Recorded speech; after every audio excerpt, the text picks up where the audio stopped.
Nessa situação, às vezes eles perguntam aonde a sua mãe ou seu pai trabalham, tá? E aí, né, gente, tem que lembrar, quando você faz EB2, EB3, EB1, o que for, você tem que...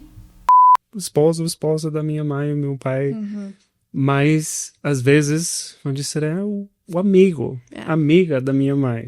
Gente, então, tem um problema. Aí tem um problema, porque os oficiais sabem que a criança não vai mentir, ou que talvez... Em qualquer outra categoria, você aplica ou para o I-130 ou para o I-140, e nesse formulário você vai incluir os derivados, tá? Então, se tem cônjuge, se tem filhos, todos vão estar listados ali.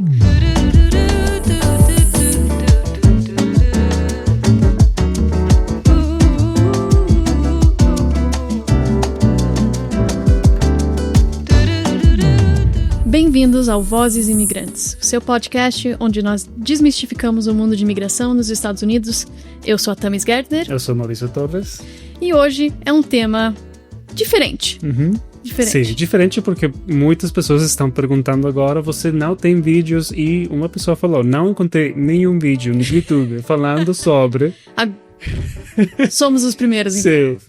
O que acontece quando você tem que levar, talvez, ou uma criança está no processo do ajuste de status e você vai assistir a entrevista com a criança. Então, a pergunta é, quais são as perguntas que vão fazer o oficial para a criança? Vai fazer perguntas ou não? A idade da criança importa ou não? Então, esse é o tema do dia de hoje. Esse é o tema de hoje. Então, mas... Antes de falar sobre as entrevistas e crianças, nós temos um anúncio importante que a imigração anunciou essa semana. É um pouco drástico, então é importante que vocês saibam sobre essa mudança. E a mudança é sobre formas de pagamentos nas aplicações com o USCIS. Então, tradicionalmente, quando você aplica para uma petição, green card, o que for com eles, tem uma taxa para pagar. E eles aceitam... até hoje, pelo menos, cheque, cashier's check, money order e algumas outras formas. Mas 90% das pessoas aplicam usando cheque ou money order. Qual vai ser a mudança? Então, a imigração também tem a maneira de fazer o pagamento com cartão de crédito. Sim? Parcelado? Não, é só um pagamento. Mas...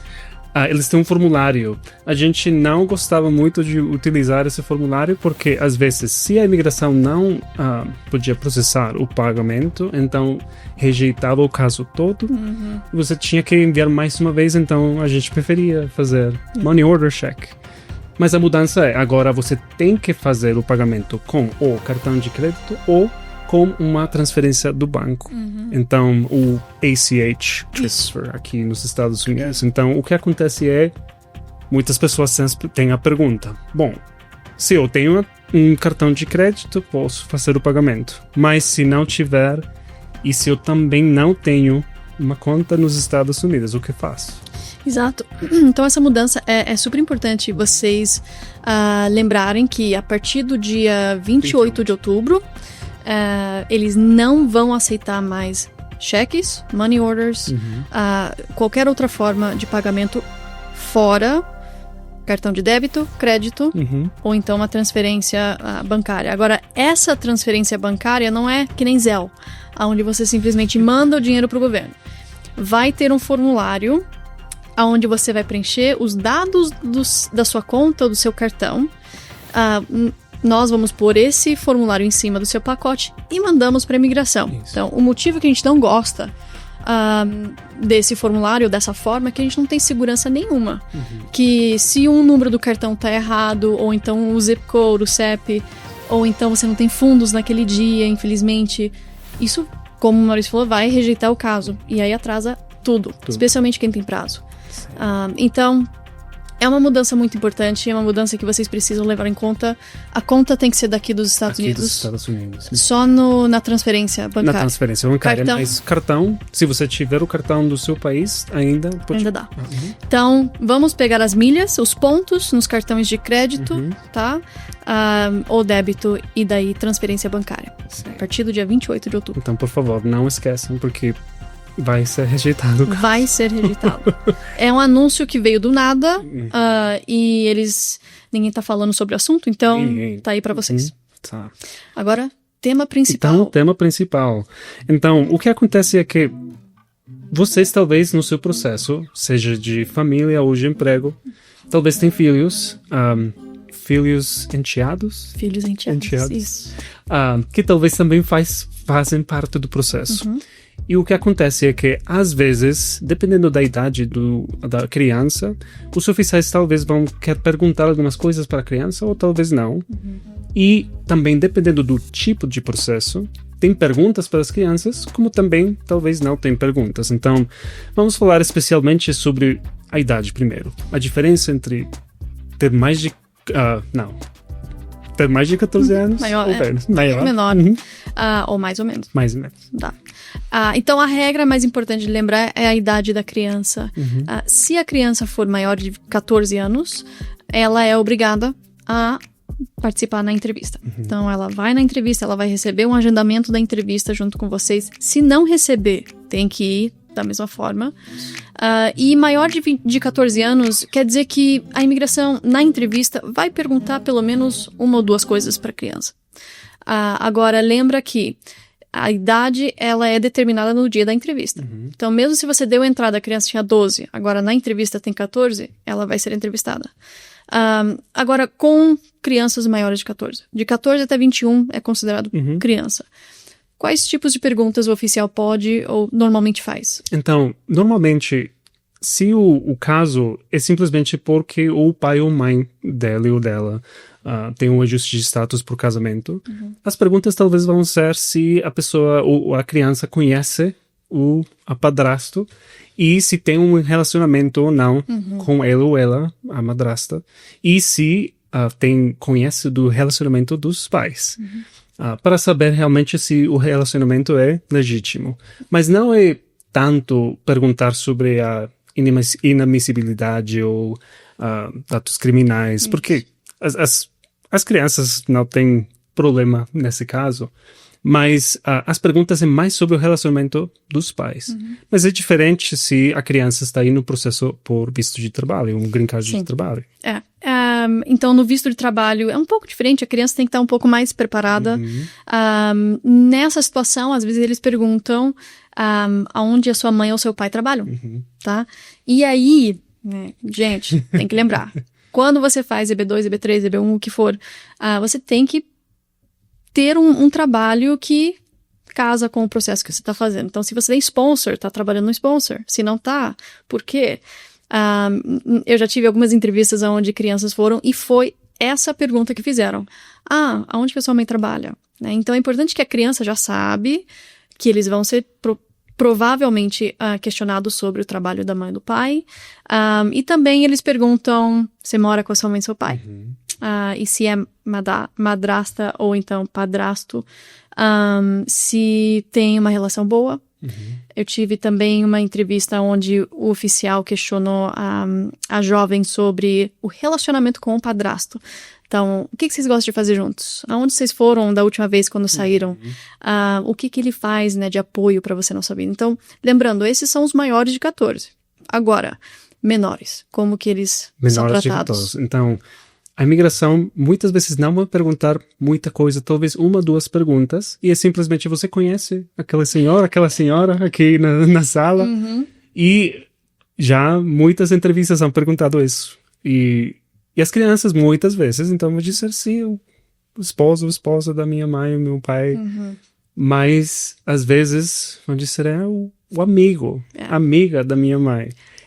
Gente, então, tem um problema. Aí tem um problema, porque os oficiais sabem que a criança não vai mentir. Ou que talvez, se estiver nervosa, então... A pressão ali... vai dizer alguma coisa errada. Então, os oficiais simplesmente vão querer saber se realmente a pessoa, a criança conhece o peticionário no caso. Não é tão difícil se a criança menor de 14 é um processo de emprego, porque é simplesmente um relacionamento também, sim, de casamento, mas não é para provar realmente que o casamento é de verdade ou não. Mas então, para as crianças menores de 14, se elas tiverem um agendamento também para a entrevista nesse dia, tem que comparecer também no momento da entrevista. Não é simplesmente dizer, tem menos de 14, então não precisa ir no momento. Tem que assistir também. E é importante lembrar que a criança não vai ter uma entrevista separada. Isso. Né? Ela vai estar na sala, na mesma entrevista com os pais, ou então com a mãe ou o pai que está fazendo o processo. Então, eles nunca vão estar sozinhos ou questionados, mesmo sendo maiores de 21, maiores de 14. Mas, uma coisa interessante sobre uma consulta que eu tive, eu acho que o Maurício também teve uma muito igual, onde casados, já estão casados, 2 enteados, e eu perguntei, né, e as crianças, qual a sua relação com as crianças, e eles falaram, olha, eles não sabem que nós estamos casados. Eles não sabem. Eu falei, sabem que estão namorando ou que estavam? Sabe que é um amigo próximo, né? Agora, nós entendemos, né? Cada relação é diferente, você quer adaptar as crianças, mas para um processo com a imigração, na entrevista, imagina a criança, eles vão falar assim, quem é essa pessoa que tá aqui hoje? É o meu amigo. Amigo da minha mãe, né? Ou nós namoramos juntos.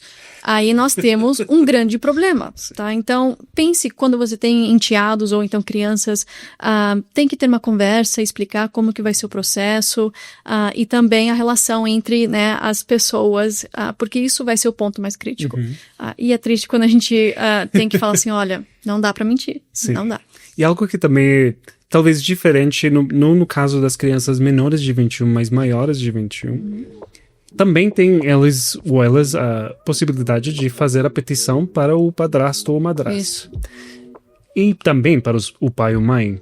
Nesses casos, os oficiais também querem perguntar para a criança ou criança maior de 21. Jovem adulto. Perguntar o relacionamento deles com o padrasto ou madrasta ou com o pai o pai e a mãe. Então, a pergunta vai ser, vocês compartilham momentos juntos na escola? Aniversários, eventos. Tudo isso, o que vocês fizeram no último aniversário, quando foi a última viagem que vocês realizaram juntos. Então, todas essas coisas vão perguntar para que o filho, o peticionário, também tenha a segurança de que realmente conhece essa pessoa e que não está fazendo a petição por obrigação ou alguma coisa assim. Esse é um ponto interessante. Então, o cenário mais comum que essa situação acontece é quando o enteado está aplicando para um padrasto. Tá? Madrasta não é tão difícil, é ainda um pouco diferente, mas o padrasto é onde eles realmente querem entender a relação, eles não querem que o padrasto de repente apareceu na vida do jovem e falou assim, agora você aplica para mim. Em quase todas as que eu fiz de enteados, as entrevistas, primeira coisa que o oficial fala, você está aplicando de uma forma voluntária?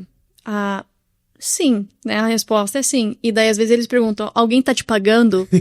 Alguém está, né, te oferecendo alguma coisa para você fazer essa petição? Então, a petição de enteado para o padrasto, até a madrasta, é um pouco mais detalhada. Eles realmente querem entender a relação. Eles vão entrar nesses detalhes. Não necessariamente você precisa mandar provas disso, mas, né, o oficial vai acreditar no que você falar. Eu já tive alguns onde nós precisávamos mostrar que o pai era pai, e aí você manda fotos e cartas e coisas assim.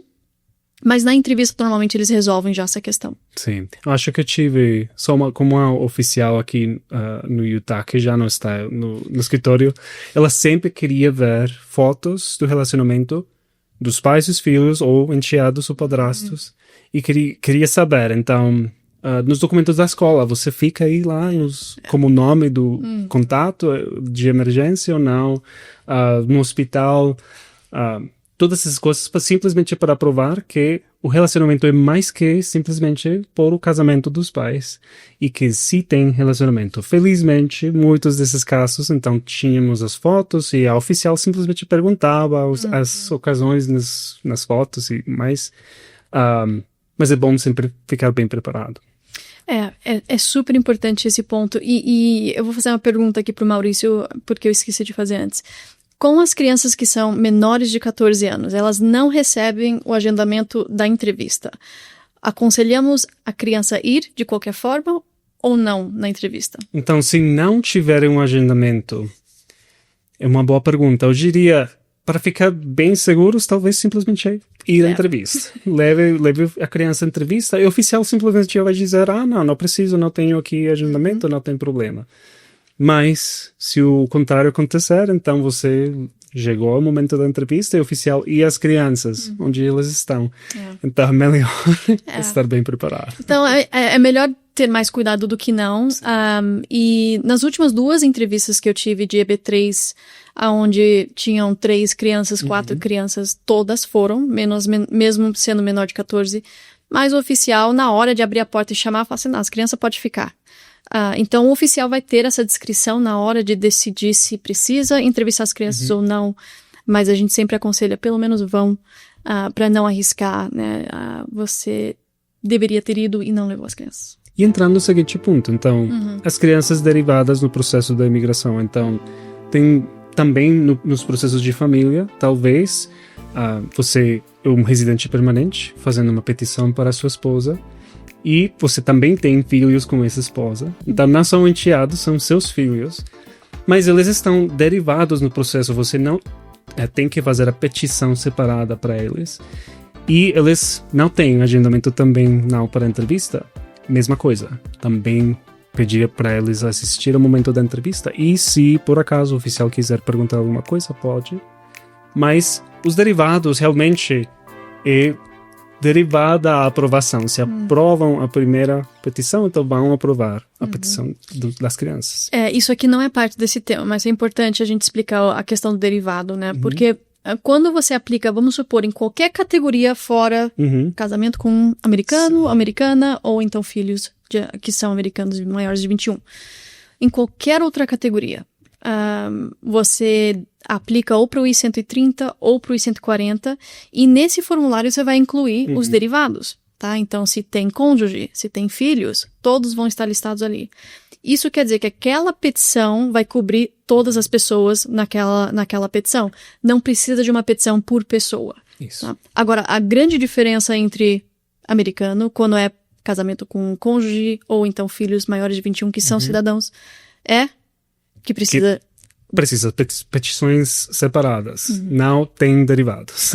E muitas vezes eles assumem. Especialmente os filhos. Os filhos que são cidadãos americanos e que começaram o processo para os pais.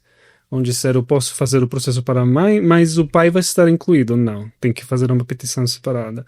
Mas eu tenho uma irmã e ela, então, vai estar incluída como derivada. Não, também não. Então... E o mais importante, vamos supor que é um cônjuge, né? Um americano, a outra pessoa é imigrante e tem 2 enteados agora. Se você não fizer a petição para cada um, você pode arriscar uma das crianças passando dos 21 e tendo que ficar fora do processo. Então, é muito importante você lembrar se precisa de uma petição individual ou se eles são derivados cobertos pela mesma petição. Então, voltamos ao nosso assunto original. Dicas. Então, uma coisa bem importante que antes do momento da entrevista, as biometrias, os digitais. Isso. Você também vai receber o agendamento para as crianças menores de 14 para fazer a biometria, os digitais. O objetivo do momento da entrevista, após os digitais, é também comprovar que é a mesma pessoa.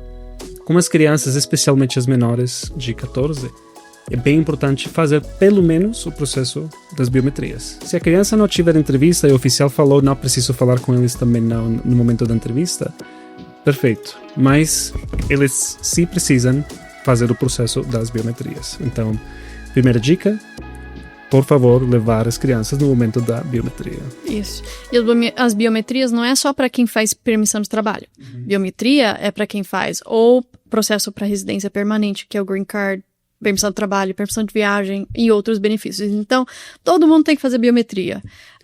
E lembrando que as crianças também entram nesse assunto. Isso. Próximo.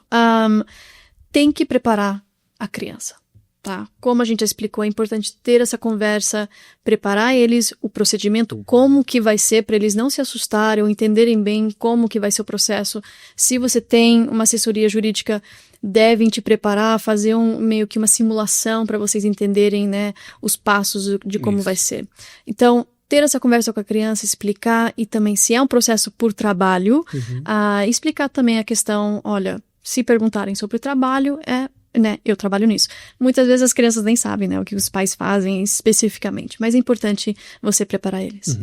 E o seguinte ponto é relacionado. Preparar você se preparar para trazer os documentos das crianças. Se vão perguntar coisas ou não tem problema. Se vão permitir que a criança entre no momento da entrevista ou não, mas você tem que ter os documentos de identidade da criança. O registro de nascimento, a certidão de nascimento, e também o ID, o passaporte da criança, para provar a entrada legal aos Estados Unidos e para provar que é o filho de você. E os enteados, muitas pessoas perguntam, preciso adotar a criança e levar prova? Então, lembrando que não.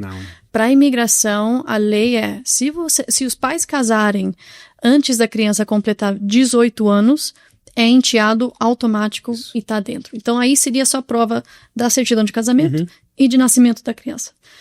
Então, não precisa sair correndo adotar a criança.